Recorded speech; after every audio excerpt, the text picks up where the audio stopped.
یار بڑا درد ہے, کسی کو معلوم کرو کیسے علاج ہوگا. دوائی, میں نہیں کہتا ڈاکٹر کے پاس نہیں جانا چاہیے, لیکن پہلے ہمیں اللہ یاد آنا چاہیے. اے اللہ تو شفا دینے والا ہے, کرم کر دے مالک. کاروبار میں نقصان ہوا, فیملی میں پرابلم ہوا, واٹ ایور پرابلم, سب سے پہلے ہمیں دنیا والے سورس ہیں, وکیل, پولیس, یہ یاد آتے ہیں. ہونا یہ چاہیے کہ ہمیں خالق اسباب کی یہ طرف لو لگانی چاہیے, پہلے اللہ کریم کو پکارنا چاہیے. اسباب اختیار کرنا منع نہیں, مگر اسباب کے چکر میں, اس دنیا کے چکر میں ہم بھول گئے اسے کہ جو حل کرنے والا ہے, جو مشکلیں دور کرنے والا ہے, جو اولاد دینے والا ہے, جو مصیبت ٹالنے والا ہے. ہم اس کی طرف جاتے ہی نہیں ہیں. پورا دن دفتروں کے دھکے کھاتے ہیں, مگر 2 رکعت پڑھ کر اس کی بارگاہ میں سر نہیں جھکاتے. دیکھو اللہ کیسے کام بناتا ہے. ایک اور واقعہ سنو. ایک بہت مشہور ڈاکٹر تھا, میں نے واقعہ کتاب میں پڑھا. مثال کے طور پہ اس کا نام ڈاکٹر احمد تھا. ساری زندگی اس نے بڑے آپریشن کیے, اس کا بڑا نام تھا. اب حکومت نے اعلان کیا کہ اس کو گولڈ میڈل دینا ہے, لائف ٹائم اچیومنٹ ایوارڈ. پوری زندگی اتنا کام کیا اس ڈاکٹر کو, ملک کے دارالحکومت میں بلایا جائے گا اور ایک بڑی تقریب ہوگی اور اس کو گولڈ میڈل دیا جائے گا. ڈاکٹر بڑا خوش کہ اتنا بڑا ایوارڈ ملنے والا ہے. ڈاکٹر صاحب نے فلائٹ بک کی, جہاز میں بیٹھے. جیسے ہی جہاز اڑا تو کچھ دیر کے بعد جہاز, موسم خراب ہو گیا اور جہاز میں کوئی پرابلم ہو گئی. تو جہاز کو راستے میں کسی چھوٹے سے ایئرپورٹ پر اتار لیا گیا. ڈاکٹر صاحب جہاز سے نکل کر عملے کے پاس جاتے ہیں کہ بھائی کب جہاز اڑے گا, میری تو وہاں بہت اہم تقریب ہے اور سارا پروگرام میرے لیے سجایا گیا ہے, میں چیف گیسٹ ہوں, مجھے گولڈ میڈل ملے گا, بتائیں دوبارہ جہاز کب اڑے گا. سر چھوٹا سا ایئرپورٹ ہے, جہاز کا پرابلم بڑا ہے, اتنا جلدی ٹھیک نہیں ہوگا. آپ کو اگر پہنچنا ضروری ہے تو آپ کو ایک گاڑی لیں کرائے پر اور بائی کار چلے جائیں, آپ پہنچ جائیں گے اپنی تقریب سے پہلے. ڈاکٹر نے کہا یہ بھی آئیڈیا ٹھیک ہے, جہاز کے انتظار میں کہیں میرا پروگرام ہی مس نہ ہو جائے. ڈاکٹر صاحب نے گاڑی بک کی, رینٹ ا کار لی. جیسے ہی راستے میں گئے تو زبردست بارش, آندھی طوفان. اس اندھیرے میں, اس آندھی طوفان میں ڈاکٹر صاحب راستہ بھول گئے اور کسی مین ہائی وے سے نکل کر گاؤں کے روڈ پہ چڑھ گئے. بہت دیر تک راستے میں, اب بھوک بھی لگ رہی, کھانا بھی نہیں کھایا, اندھیرا گپ, بارش ہو رہی ہے. اچانک ایک چھوٹا سا گاؤں میں گھر نظر آیا جس میں ایک بلب جل رہا تھا. ڈاکٹر صاحب نے کہا اب تو حالت ایسی ہو گئی, دروازہ کھٹکھٹایا. ایک بوڑھی عورت نے دروازہ کھولا. کب ماں جی کچھ کھانے پینے کو ملے گا, بہت بارش ہو رہی. کہا بیٹا اندر آ جاؤ. وہ اندر چلا گیا. ماں جی نے بڑی محبت سے اسے پانی بھی دیا, کچھ کھانے کو بھی دیا. تھوڑی سانس میں آئی تو ڈاکٹر نے دیکھا کہ برابر پہ بستر پر ایک نوجوان لیٹا ہوا تھا. کہا ماں جی یہ کون ہے؟ کہا بیٹا میرا بیٹا ہے. کیا ہو گیا ایسے؟ کہا اس کو بہت بڑی بیماری ہے. ماں جی علاج کیوں نہیں کرواتی؟ ماں جی کہتی میں نے گاؤں کے ڈاکٹر کو دکھایا ہے. ڈاکٹر کہتے ہیں ہمارے وطن میں ایک ہی ڈاکٹر ہے جس کا نام ڈاکٹر احمد ہے, وہی اس کا علاج کر سکتا ہے. مگر بیٹا میں غریب ماں ہوں, میں اپنے بیٹے کو کہاں سے ڈاکٹر احمد کے پاس لے جاؤں؟ نہ پیسے ہیں نہ کرایہ ہے. بس روز اللہ سے دعا کرتی ہوں, اے اللہ تو کارساز ہے, میرے بیٹے کو شفا دے دے یا ڈاکٹر احمد کے پاس پہنچا دے. ڈاکٹر احمد رونے لگا. کہتا ہے ماں جی میں ہی ڈاکٹر احمد ہوں اور اللہ نے مجھے تیرے گھر پہ بھیج دیا ہے. جہاز کا خراب ہونا, چھوٹے ایئرپورٹ پر اترنا, رینٹ ا کار لینا, راستہ بھول جانا, کسی اور گھر پہ نہ رکنا, اسی جھونپڑی کے کنارے پر رکنا اور اس گھر میں جانا اور اس مریض کا علاج کرنا. اب بھی نہیں مانو گے, ان اللہ علی کل شیء قدیر, میرا رب جو چاہے وہ کرنے پر قادر. بس ہمارا بھروسہ ہل جاتا ہے. ہم سمجھتے ہیں دنیا والے ساتھ دیں گے, ہم سمجھتے ہیں دنیا والے مسئلہ, ارے دنیا والے تو دکھ ہی دکھ دیتے ہیں. اپنا پرابلم بتاؤ تو ہنستے ہیں, ہم سے کہتے فکر نہ کرو, دوسروں کو بتاتے ہیں دیکھو اس کا یہ مسئلہ ہے, یہ فلاں کام کے لیے آیا تھا, اتنی بڑی بڑی باتیں کرتا ہے, اس کا یہ مسئلہ ہے. ہمارے مسئلے کو انجوائے کرتی ہے دنیا, کون ساتھ دیتا ہے آج؟ مگر جو ہمارے عیبوں پر پردہ ڈالنے والا, جو ہمیں بچپن سے لے کر آج تک نوازنے والا, جو ہمارے گناہ ہونے کے باوجود ہمیں عطا کرنے والا ہے, وہ ہمارا رب کریم ہے. ارے جو ہماری ماں سے زیادہ ہمیں چاہنے والا ہے, ہم اسے کیوں نہیں پکارتے, اس کی طرف توجہ کیوں نہیں کرتے؟ حالانکہ اس کی رحمت تو اس کے دروازے کھلے ہوئے ہیں, وہ تو دینا چاہتا ہے. مگر کاش جو توجہ ریکوائرڈ ہے, جو دل سے دعا مانگنا ہے, وہ اللہ مجھے اور آپ کو نصیب فرما دے. اور پھر اللہ کو پکارے نا. میں نے کہا نا گناہگاروں کا بھی وہ رب ہے, وہ نیکوں کا رب تو ہے, وہ گناہگاروں کو کیسے نوازتا ہے. ایک اور واقعہ سنو, عیون الحکایات, یہ بڑی پیاری کتاب ہے مکتبۃ المدینہ سے, اگر آپ اسے لیں گے تو اس میں بڑی زبردست واقعات موجود ہیں. ماجرا یہ ہے کہ حضرت بکر بن عبداللہ فرماتے ہیں کہ پچھلی قوموں میں ایک بہت سرکش, غیر مسلم اور ظالم بادشاہ تھا. وہ اللہ پاک کی نافرمانی میں حد سے بڑا ہوا تھا. ایک مرتبہ ایک جنگ میں بادشاہ کو گرفتار کر لیا گیا. اب اتنا ظالم تھا کہ جنہوں نے گرفتار کیا تھا انہوں نے کہا اب اس ظالم بادشاہ کو تو تڑپا کے مارنا ہے. طے یہ پایا کہ اس کو ایسا کرو کہ تانبے کی ایک دیگ میں ڈالتے ہیں اور اس کو اونچی جگہ پر لٹکاتے ہیں اور نیچے آگ جلاتے ہیں تاکہ یہ جل بھون کر مر جائے. ایسے ہی کیا گیا, تانبے کی دیگ بنائی گئی, نیچے آگ لگا دی گئی. اب آہستہ آہستہ جو ہے وہ دیگ گرم ہوئی, بادشاہ کی حالت خراب, پوری دیگ گرم ہو جائے تو جسم جھلسنے لگا. اس نے پہلے تو جھوٹے خداؤں کو پکارا, مگر جس ساری زندگی جن کے آگے پیشانی رگڑی تھی انہوں نے کیا جواب دینا تھا؟ کسی نے کوئی جواب نہیں دیا, کوئی مدد نہیں آئی. اللہ اکبر. اب جب سب امیدیں ٹوٹ گئی نا, سب اس کو پتہ چل گیا کہ اب میرا آخری وقت آ گیا, اب میں گیا, اب میں مارا جاؤں گا. تو اب یہ بادشاہ جو تھا مسلمان نہیں تھا, اس نے مسلمانوں کے رب یعنی خداوند قدوس کو پکارنا شروع کر دیا. وہ کہتا ہے یا اللہ, یا رحمان, یا رحیم, مدد فرما دے, اور بلند آواز سے لا الہ الا اللہ پڑھنا شروع کر دیا. اب بادشاہ نے اس مشکل گھڑی میں اللہ سے توبہ بھی کی کہ اللہ مجھے معاف کر دے اور بس مجھے بچا لے, اب میں تیری عبادت کروں گا, اب تک جو کیا مجھے معاف کر دے. بلند آواز سے لا الہ الا اللہ. اس دیگ میں بیٹھا ہوا ہے, نیچے آگ لگی ہوئی ہے. دیکھو کریم نے اس کی پکار کیسے سنی کہ بارش برسنا شروع ہو گئی. جیسے بارش برسی تو وہ آگ بجھ گئی, تو وہ گرمی تو آلموسٹ ختم ہو گئی, لیکن پھر اتنی تیز ہوا چلی کہ وہ دیگ رسیاں توڑا کر دیگ ہی اڑنے لگی. اچھا, وہ بادشاہ لا الہ الا اللہ, لا الہ الا اللہ کی آوازیں بلند کر رہا ہے اور دیگ اڑ رہی ہے. اب دیگ اڑتے اڑتے اڑتے غیر مسلم قوم کا جو قبیلہ تھا وہاں جا کے گر گئی. اب جب وہاں گئی تو لوگ حیران کہ یہ کیسی دیگ ہے جو اڑتے ہوئے آ رہی ہے, اور اس میں ایک بندہ بیٹھا ہوا ہے وہ لا الہ الا اللہ, لا الہ الا اللہ پڑھ رہا ہے. تو جب وہ غیر مسلم قریب آئے تو اس بادشاہ نے باہر نکل کر اپنا واقعہ سنایا کہ سنو, میں غیر مسلم تھا, اپنے اللہ کے سوا جھوٹے خداؤں کی پوجا کرتا تھا, میں نے کلمہ پڑھا, اللہ نے اس مصیبت سے نکال دیا اور مجھے یہاں پہنچا دیا, پورا گاؤں کلمہ پڑھ کر مسلمان ہو گیا. اللہ کی جو نا قدرت کے نظارے ہیں, اللہ ایسے نکالتا ہے بندے کو کہ سمجھ بھی نہیں آتی. بات وہی ہے کہ دل سے اسے پکارنا ہے, مگر دل سے گر گڑا کر توجہ کے ساتھ, فوکس کے ساتھ, پھر دیکھو آپ کی مشکلیں کیسے ٹل جاتی ہیں. تو اللہ کرے کہ ہم پیارے آقا علیہ الصلوۃ والسلام کی سنت پر عمل کرنے والے بن جائیں. ایک بار خود نبی پاک کے ساتھ بڑا حیران کن واقعہ پیش آیا. یہ 3 ہجری غزوہ غطفان کا موقع تھا. پیارے آقا علیہ الصلوۃ والسلام صحابہ کرام کو لے کر سفر پر روانہ ہوئے. ایک مقام پر پڑاؤ کیا تو صحابہ کرام کچھ فاصلے پر ٹھہرے اور نبی پاک علیہ الصلوۃ والسلام اکیلے ایک درخت کے نیچے تشریف فرما ہو گئے. غیر مسلم جو ہر وقت نبی پاک کو معاذ اللہ نقصان پہنچانے کی ٹرائی کرتے رہتے تھے, پلان کرتے رہتے تھے, ان میں سے غیر مسلم اچانک کہیں سے آیا ہاتھ میں ننگی تلوار, اور نبی پاک اکیلے, کوئی اس وقت صحابہ بھی قریب نہیں تھے.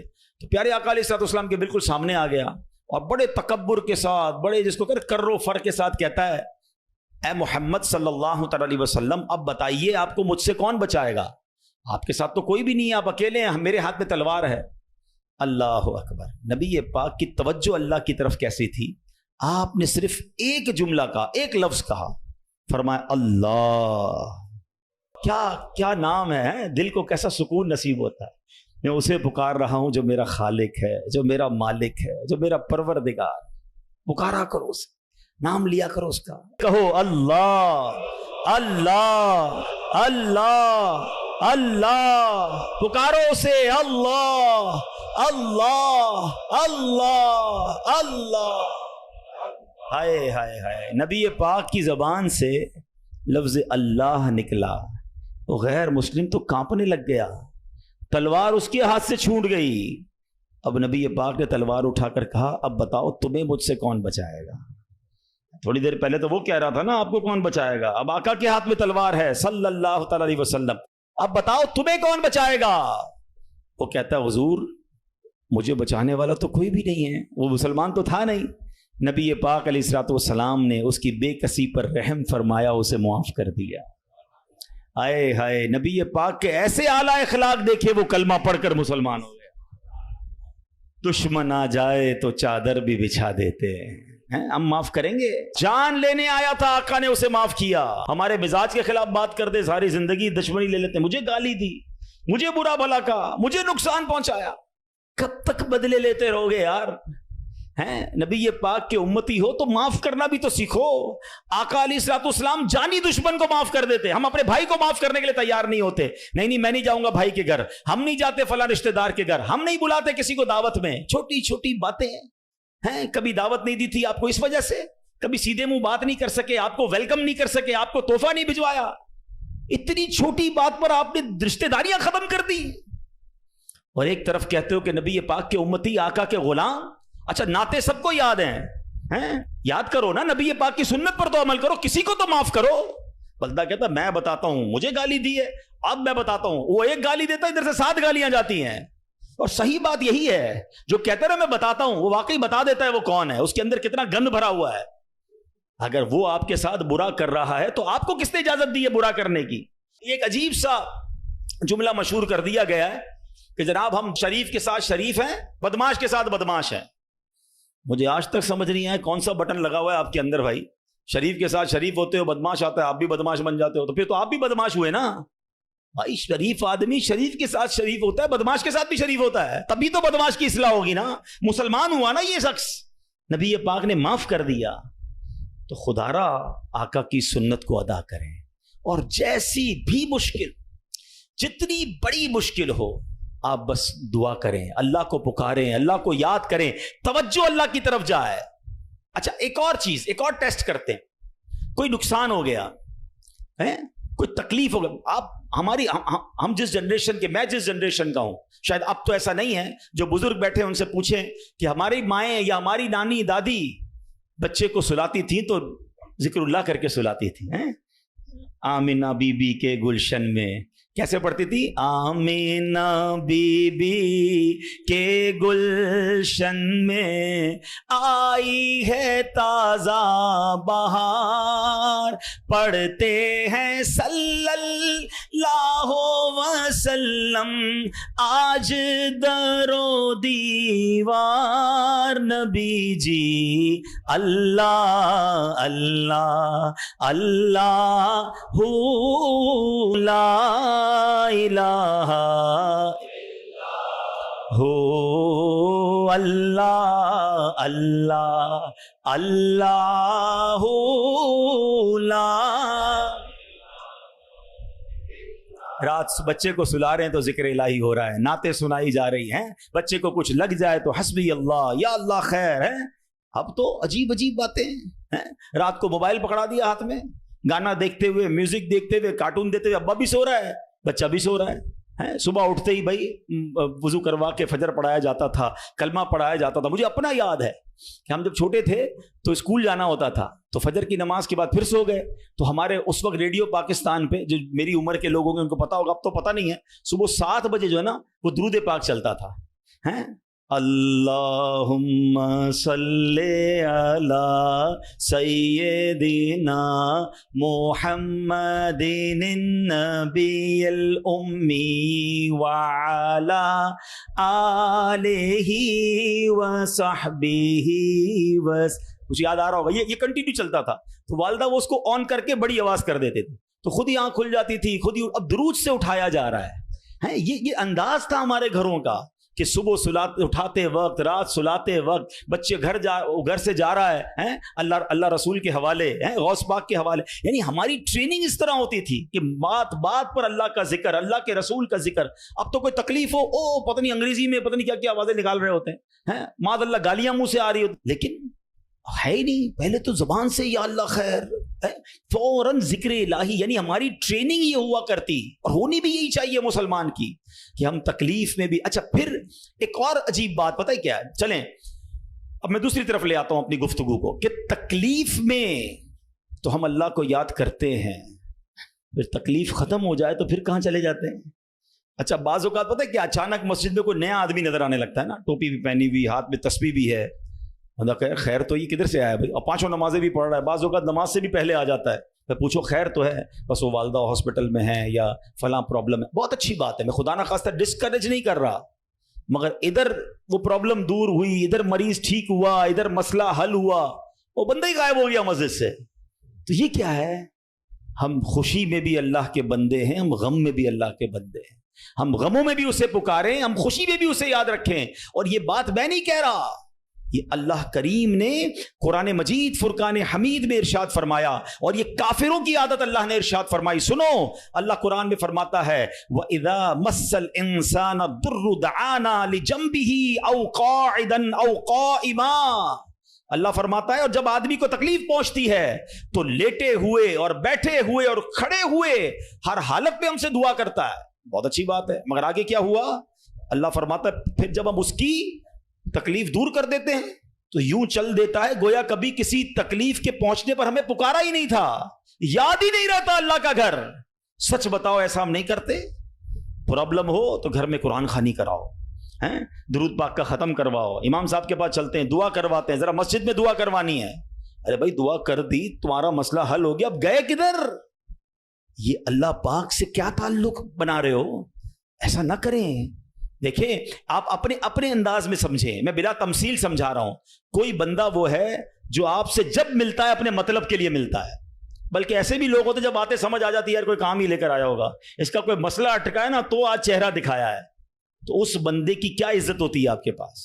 اور ایک بندہ ہے جو روز ملتا ہے, محبت کرتا ہے آپ سے آپ کے پاس آ کے بیٹھتا ہے, کبھی کبھی مسئلہ بھی بیان کر دیتا ہے, لیکن مسئلہ نہ بھی ہو تو آپ کے پاس ضرور آتا ہے. وہ دوست ہوتا ہے نا, فرق ہے نا, ایک مطلب کے وقت تمہارے پاس آتا ہے, ایک روز تمہارے ساتھ پاس آتا ہے. اب بلا تمثیل سمجھو, جو مطلب کے وقت اللہ کی بارگاہ میں جا رہا ہے, جو کسی مشکل کے وقت تو رب کے پاس جاتا ہے, اور جیسے ہی رب اپنے کرم سے مشکل آسان کر دے وہ غائب ہو جاتا ہے. تو ایسا نہ کیا کرو, اللہ کے گھر میں آیا کرو, مسجدوں میں بیٹھا کرو, نمازوں کی پابندی کیا کرو, اور اللہ کو ہر حال میں پکارا کرو. پھر دیکھو وہ رب کریم آپ کی کیسی مشکلیں آسان فرمائے گا. اور ہمارے اسلاف تو کس طرح اللہ کو غم میں یاد کیا کرتے. اللہ اکبر. ایک بار بڑا خوبصورت واقعہ پھر انشاءاللہ اپنا بیان میں ختم کرتا ہوں. ابو الحسن سری سقطی رحمۃ اللہ تعالی علیہ کا واقعہ. آپ کی خدمت میں ایک مرتبہ آپ کی ایک پڑوسن آئی اور عرض کرتی ہے کہ اے ابو الحسن, رات میرے بچے کو سپاہی اٹھا کر لے گئے اور وہ اسے بڑی تکلیف دیں گے, آپ کچھ کیجئے, میرے بیٹے کے لیے سفارش کیجئے. پڑوسن کی فریاد سن کر سیدنا ابو الحسن نے کیا کیا, جانماز بچھائی یا کھڑے ہوئے اور خشوع و خضوع کے ساتھ نماز شروع کر دی. اب پڑوسن کہہ رہی میں ان سے سفارش کرانے آئی ہوں, بچہ میرا جیل میں ہے, پتہ نہیں کتنی پٹائی کریں گے اس کی, اور یہ حضرت نماز پڑھنے پہ لگ گئے. اچھا نماز بھی آپ نے بڑی طویل نا, مزیدار خشوع و خضوع سے پڑھ رہے ہیں. اچھا جب کافی دیر ہو گئی نا تو وہ عورت کہتی ہے حضرت جلدی کریں, میرے بچے کو قید میں ڈالا ہوا ہے وہ, اور اس کی تکلیف پہنچائیں گے. آپ نے جلدی نہیں کیا, آپ نے سکون سے نماز پڑھی, اور جب نماز سے سلام پھیرا نا تو کہا اے میری بہن, تمہارا ہی تو معاملہ حل کروا رہا تھا, تمہارا مسئلہ ہی تو حل کر رہا تھا. ابھی یہ آپ نے کہا تو پڑوسن بھاگتی ہوئی, اس کی بچی بھاگتی ہوئی, امی گھر آ جائیں, بھائی آ گیا واپس, بیٹا گھر آ گیا. آپ نے کہا میں وہی تو مسئلہ حل کر رہا تھا, جدھر سے حل ہونا ہے ادھر آپ نے رجوع کر لیا. یہ طریقہ بتا دیا ہمیں. پرابلم ہونا وضو کریں اور 2 رکعت صلاۃ الحاجات پڑھیں. ہاں اللہ کے پاس, یا اللہ تیری بارگاہ میں آ گیا ہوں, جو پرابلم ہے, آپ کی رپورٹ غلط آ گئی ہے, آپ کی ڈاکٹر کہتا ہے پرابلم ہے, آپ کو جناب کوئی قرضے کا مسئلہ آ گیا ہے, کوئی بھی پرابلم, مال خراب ہو گیا ہے, 2 رکعت پڑھیں. کسی کے پاس پہلے نہ جاؤ, پہلے اللہ کے پاس. اللہ بھیجے گا آپ کو, اللہ آپ کے پاس راستے بنائے گا. آپ انشاءاللہ نماز پڑھیں, اللہ کو پکاریں, آپ کو انشاءاللہ ایسا راستہ سجائی دے گا کہ کام سارے سیدھے ہو جائیں گے. ہم پہلے کہیں اور جاتے ہیں, ہم رب کے پاس کیوں نہیں جاتے؟ ہم سب کے پاس جاتے ہیں, ہم رب کے پاس نہیں جاتے. ہم سب پر بھروسہ کرتے ہیں, ہم رب پر بھروسہ نہیں کرتے. آج کے اس بیان میں ایک بات سیکھ کر جانا ہے کہ میری مشکلوں کو حل کرنے والا کون ہے. زور سے بولو نا, ایک بار اور بولو. پریشانی دور کرنے والا کون ہے؟ بیماری دور کرنے والا کون ہے؟ مصیبت ٹالنے والا کون ہے؟ مجھے عزت دینے والا کون ہے؟ مجھے ذلت سے بچانے والا کون ہے؟ مجھے دشمنوں سے بچانے والا کون ہے؟ میرے غموں کو دور کرنے والا کون ہے؟ میری بے قراری کو دور کرنے والا کون ہے؟ دل میں چین ڈالنے والا کون ہے؟ ارے مجھے اپنے گھر کعبے کو دکھانے والا کون ہے؟ مجھے حج پر بلانے والا کون ہے؟ مجھے مدینے کی حاضری کا شرف دینے والا کون ہے؟ مجھے اپنے محبوب کا سچا عاشق بنانے والا کون ہے؟ مجھے گناہوں کے دلدل سے نکال کر نیکیوں کے راستے پر چلانے والا کون ہے؟ اور سنو، انشاءاللہ مجھے جنت میں بھیجنے والا کون ہے؟ پھر جب سب دینا اس نے ہے، سب ملنا اس سے ہے، پھر کیوں جاتے ہو ادھر ادھر؟ اس کا در تھام لو، اس سے محبت کرو، اس پر یقین کرو اور اسے پکارو۔ میں نے آج آپ کو قرآن کے ذریعے، حدیث کے ذریعے، واقعات کے ذریعے سمجھایا کہ جب اسے پکارا گیا ہے اس نے اپنے کرم کے دروازے کھولے ہیں اور اس نے مصیبتوں کو حل کر دیا ہے۔ ہاں، کبھی کبھی ایسا ضرور ہوتا ہے کہ میں جو مانگوں وہ مجھے نہیں ملتا، میں جو مانگوں اس میں لیٹ ہو جاتا ہے۔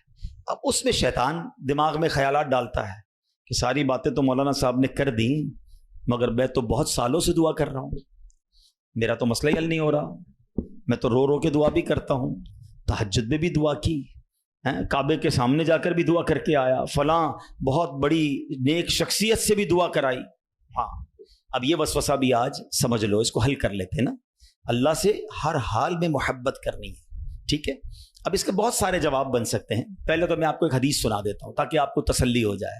حدیث پاک میں آتا ہے جس کا مضمون ہے کہ جب کوئی فاجر، فاسق، گناہ گار، کافر اللہ کو پکارتا ہے نا تو اللہ فرشتوں کو فرماتا ہے اس کا کام جلدی کر دو، مجھے اس کی آواز پسند نہیں آ رہی ہے۔ اور جب کوئی اللہ کا پیارا اسے پکارتا ہے نا، اللہ فرشتوں سے فرماتا ہے ابھی اس کا کام نہ کرنا، اس کو اور پکارنے دو، مجھے اس کا پکارنا پسند آ رہا ہے۔